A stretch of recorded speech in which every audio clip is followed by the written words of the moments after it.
The Chair now recognizes the gentleman from Arizona for the purpose of offering and explaining his amendment.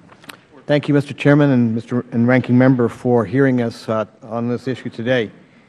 As you all know, the underlying bill would allow the Air Force to retire the A-10. While the bill claims that the fighters could be put back into service if the military needs them, it's not that simple. We won't be shrink-wrapping the pilots, nor will we shrink-wrap the maintenance crews, so we can't really get this plane in the air as quickly as is suggested by the underlying bill. Their years of service and experience and institutional knowledge will be gone. This is not a compromise to keep the aircraft viable. This is divestment, I believe, by another name. This is a proven platform to protect our troops in battle. In Afghanistan, the troops told me, keep the A-10 flying. At Fort Huachuca, those who came back from Afghanistan said, keep the A-10 flying. There is no other fixed-wing aircraft that does the job that the A-10 can do. So we really, Mr. Chairman, must take a look at this. Mr. General Odierno, just 2 days ago, in front of the Senate Armed Services Committee, spoke highly of the A-10. He said, I quote, "They can see it. Soldiers like the A-10. They can see it. They can hear it. They have confidence in it. Obviously, we prefer the A-10. While I support the efforts to modernize the Air Force, it cannot be at the expense of the only proven close air support we have. We cannot create a gap in this capability because it will put our ground troops at risk. This bipartisan amendment that I am offering with Ms. Hartzler and Mr. Scott would prohibit the divestment of the A-10 and fully fund the operation out of the OCO budget. It would not create an imbalance in the top line. The amendment would further require the GAO to conduct a study evaluating the platforms the Air Force used to conduct close air support missions, their capabilities, cost assessments, and whether the airframes in the Air Force are able to provide the close air support. My colleagues and I have found a way to keep this aircraft flying. I hope you will join with us in supporting the amendment. Thank you, Mr. Chairman. I yield back. The gentleman yields back. Mr. Scott. Thank you, Mr. Chairman, and I appreciate your help with this, and I appreciate General Welsh as well. I know there are a lot of tough decisions that are having to be made today. The thing that's different about the A-10 is this weapon system is flying in combat today, right now overseas, and we're talking about an immediate drawdown of 400 wings that are providing close cover for our men and women that are on the ground. It is an extremely efficient plane. It costs us about a fourth per hour of what it costs to fly the B-1 bomber, plus it is on station where the B-1 bomber is in many cases hours away. I agree with my colleague, Mr. Barber, about the concept of while we can shrink wrap the airplane, the bottom line is the training of the pilots is one of the most important things, and we cannot send pilots into combat that aren't trained on the aircraft that they're going in on. I would ask you to give us this amendment, not for those of us who are sponsoring it, but for the men and women that are down there on the ground fighting the fight. This plane is flying right now overseas protecting our men and women, and we're talking about drawing down 400 wings almost immediately, and we have no system to replace it with. The idea that the F-35, when it comes off the assembly line and it starts being based, everything will be okay, that's great. But that's 7 to 8 years from now. And let's just be honest about this. The idea that the U.S. is not going to be in combat for the next 7 to 8 years, it's a dream. And we all hope for peace and we want peace, but we have an obligation to protect the men and women that are on the ground carrying out the mission, and the infantry and the other men and women need this. I would ask for your support for this. This is a small, small price to pay to protect the men and women that are out there serving our country. Gentleman, time. Ms. Hartzler. Thank you, Mr. Chairman. This is a major, major proposal from the Air Force to divest an entire fleet. And what we are asking today is that we stop that for at least 1 year until there's a study done that shows that our men and women on the ground will be able to have that close air support they need. As my colleagues, Mr. Scott, Mr. Barber, have said, there are these platforms are over in Afghanistan right now, and I'm proud of the 442nd Unit out of Whiteman Air Force Base, which I represent, which was just deployed a month ago, to be there and provide that close air support. And why would we want to divest this fleet when they are saving lives as we speak tonight? This platform has saved thousands of lives. In Desert Storm, they were responsible for the destruction of 4,000 military vehicles and artillery pieces. In Operation Enduring Freedom and Operation Iraqi Freedom, the A-10 has performed nearly one-third of the combat sorties. It is a unique platform that can fly low and slow. And as General Odinero said, the A-10 is the best close air support platform we have today. You talk to any person on the ground, any Army or any Marine soldier, and they will tell you that the platform, the airplane they want to see coming over that hill is the A-10. It has capabilities that no other plane can do. It is saving lives. This will save it for at least another year so that we can continue the fight and, most importantly, continue to save lives. So I ask my colleagues to please support this for the good of our troops. I yield back. Mr. Enyart. Thank you, Mr. Chairman. I, too, strongly support the Barber amendment, Mr. Barber's amendment. A couple of weeks ago, as this debate was unfolding, I received a message on my Facebook account. That message was from Command Sergeant Major Mark Bowman. And the Command Sergeant Major was the Command Sergeant Major for the Illinois Army National Guard's 33rd Infantry Brigade Combat Team when they served in Afghanistan. Command Sergeant Major Bowman asked me, he said, "General, save this airplane. Don't let the big guys take this plane down." Excuse me.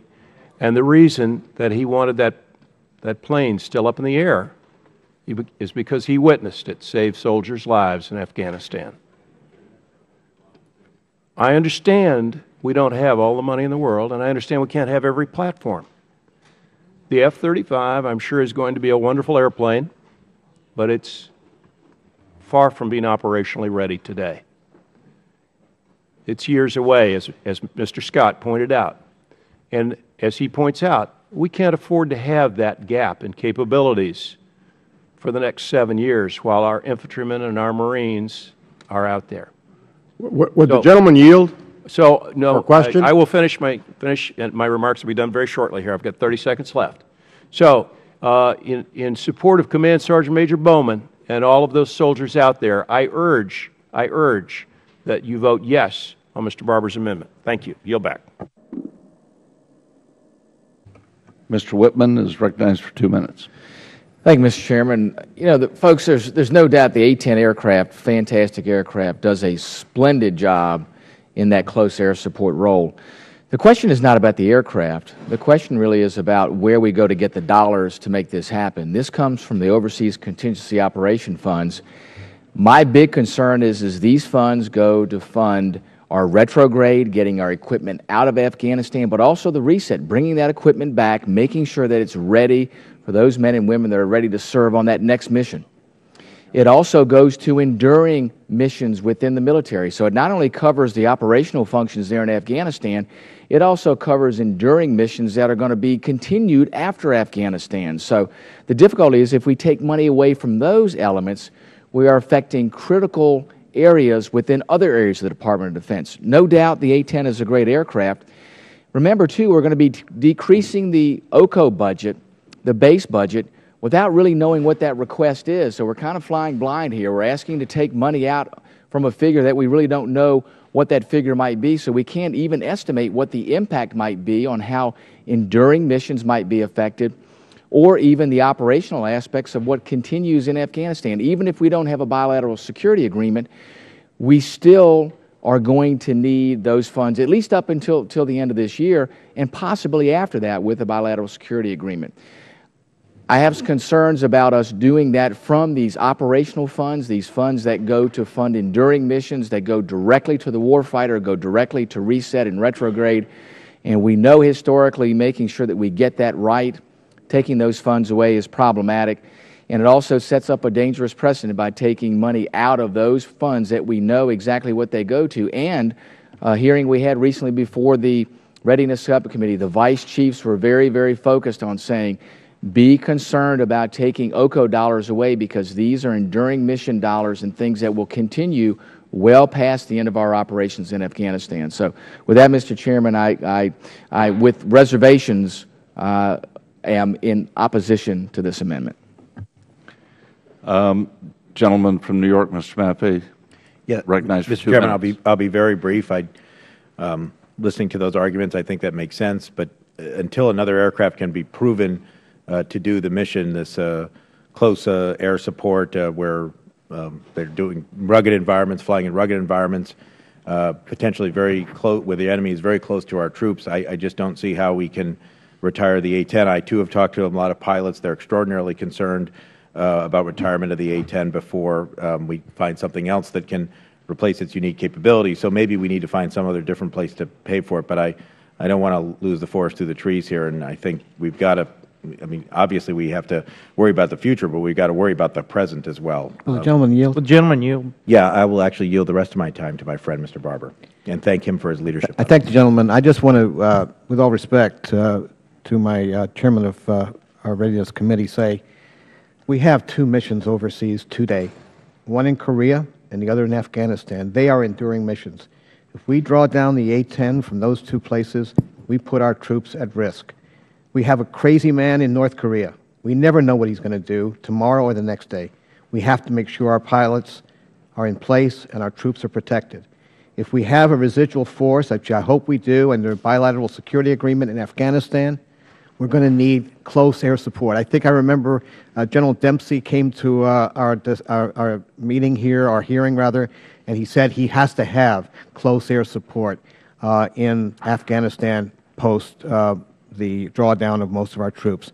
So I really respect the concerns about the OCO budget. I guess we'll soon find out what it is, but I think we're asking to spend perhaps 0.008 of that budget, as best we understand it, to protect our troops. Will the gentleman yield for just a second? I will, of course. 10 seconds. We make a lot of decisions in this room that are hundreds of millions, billions, and over the course of a decade, trillions of dollars. We're talking about $1.5 million per plane. This time has expired. Per plane.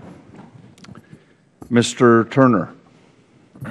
Thank you, Mr. Chairman. I want to echo what Chairman Whitman was saying with respect to the offset. And I certainly want to commend the gentleman for bringing up the issue for the A-10s. My subcommittee, Air and Land, has overlapping jurisdiction with respect to the A-10s, and Rob Bishop, Mr. Barber, did what I thought was a very informative briefing with the subcommittee on A-10s, and I have very grave concerns about what is happening. But my grave concerns go to the top-line number that we're giving the Department of Defense and what's then having to happen within the Department of Defense as a result of that top-line number. Within the constraints that we have, I thank the Chairman for what he's doing with respect to the A-10s, and I certainly hope that we can get a different outcome as this bill progresses, as the appropriations process progresses. I know Senator Ayotte on the Senate side is going to be looking at this. But we really don't have the options and the flexibility to undertake what really would be a massive shifting to avoid this outcome with the A-10. So even though I would agree that the aspects is that this plane is absolutely incredibly capable and provides a unique capability that certainly is highly praised and needed. Our problem is that we're not spending enough on the Department of Defense, not that we need to rob what we are spending within this bill for this. And again, I hope certainly that our message is clear, that both the Administration, Department of Defense, and as this moves through other committees, and that the rest of Congress hears that these are real bad decisions that we're having to make as a result of a bad top-line number. And although I greatly support what the gentleman is bringing forth here, I can't support this amendment for the reasons Mr. Whitman has said. Gentleman, time expired. Ms. Duckworth. Thank you, Mr. Chairman. Tonight I've spoken out about my concerns with spending on military equipment that is over budget, underperforming, and long overdue, such as the LCS, or last year I spoke about the F-35. That's not the case with the A-10. This aircraft falls into the same category as iconic military equipment that has more than paid back taxpayers for the cost of its development, not just in dollars, but in lives saved. This aircraft falls in the same category as the Deuce and a Half, the Huey, or the Ma Deuce, and the C-130. There is no doubt that the A-10 is a great aircraft for the Air Force, but most importantly, this aircraft is good for ground troops. As a former pilot, I know how important close air support is to the commander on the ground and his or her troops when they are combating an enemy in an ever-changing battlefield. Pilots must be able to have great situational awareness of the actions on the ground and the most accurate firepower. Troops need to know that the close air support they call in is capable of delivering the kind of deadly firepower and with precision of the A-10, especially in danger close situations. I, too, am concerned with the funding mechanism for this amendment, but let me tell you, I would rather make sure that we bring our troops home before I worry about bringing the equipment home. I urge my colleagues to support this amendment, and let's keep the aircraft flying so that we can save our troops' lives. Thank you. Mr. Klein. Ms. Sanchez. Thank you, Mr. Chairman. As you know, some of this jurisdiction was under the Air Tactical Committee, subcommittee, where Mr. Turner and I represent the two sides. Mr. Barber has presented an important amendment that would preserve the best close air support platform in the Air Force inventory. He has never wavered in his support of the A-10, and he has intensely fought for its airmen and its mission. And I want to thank him personally for his leadership to save the Warthog. He, in fact, did a 101 special session, a briefing for the committee to talk about the critical capability of the A-10. I said earlier in the evening that I am married to a retired colonel from the Army, that he was a JAG. More importantly, he was an infantry. He jumped out of perfectly good airplanes all the time. And his one comment about the A-10 is that the Army infantry, the men on the ground, love the A-10. He says one of the things they feared the most all the time were tanks. But he said that the A-10 chews up and spits out enemy tanks. And so it definitely is a chosen platform by the men who are in combat when we send them out. So I just want to reiterate the support that Mr. Barber has had in trying to save this A-10, and I yield back. Lady yields back. Ms. Gabbard. Thank you very much, Mr. Chairman. I'm a proud soldier, military police officer, and very proudly support Mr. Barber's amendment that saves the best close air support platform that we have, which supports our ground troops as they conduct their mission. I think Mr. Barber's made a very strong case for the A-10, and I commend his work to save the Warthog. I've heard from numerous commanders on the ground, both Army and Air, about basically how practical, successful, and necessary the A-10 is because of its slow speeds and low flying altitudes. There's not another aircraft today that performs these missions, and the Warthog provides an enormous amount of firepower that our service members on the ground depend on and look to have their back on the battlefield. I yield back. Gentlelady yields back. Dr. Wenstrup. I yield 2 minutes to Mr. Scott. Thank you, Mr. Chairman. Thank you, Mr. Wenstrup. You know, we on this committee and as members of Congress, we appropriate, authorize billions of dollars at the time on weapon systems that we hope will work 7, 8, 10, 20 years in the future that we hope we don't ever need to use. And quite honestly, sometimes I agree with it, sometimes I don't. But I do think that we've got to prepare for future threats. But we've also got a very clear and present danger right now. We're not talking about billions or trillions of dollars. We're talking about millions here. We're talking about millions. This system is missing the zeros from the cost of most of the systems that we have. The other thing that I'll tell you is we're using this system right now. We know it works. This isn't something that we hope will work in the future, that we hope we don't have to use. This is a system that works today. It's working right now. It's a system that we need, and I would just appreciate your support of the amendment. And, Mr. Chairman, I appreciate your help with this, but if the pilots aren't trained in the plane can't provide the cover. With that, I yield the remainder of my time. Okay. I've listened very carefully. This is Mr. Nugent, 2 minutes. Thank you, Mr. Chairman. I'll be brief. I just got back from Fort Riley, Kansas this Tuesday. In speaking with one of the battalion commanders at Fort Riley about his experience with the Warthog, the A-10, in his combat time, and speaking with my son, who is a combat veteran of Afghanistan, they swear by that aircraft. That gave them the greatest sense of safety ever. It can loiter over a position for a long period of time, put accurate fire on the enemy, and to walk away from that platform, I think, is a dangerous precedent that we make. Now, I understand my other friends that are saying, hey, listen, concerned about the pay for. All I can tell you is this. As a dad of 3 soldiers, you can't put a value on a soldier or a Marine's life that are in combat, in the field, calling for help.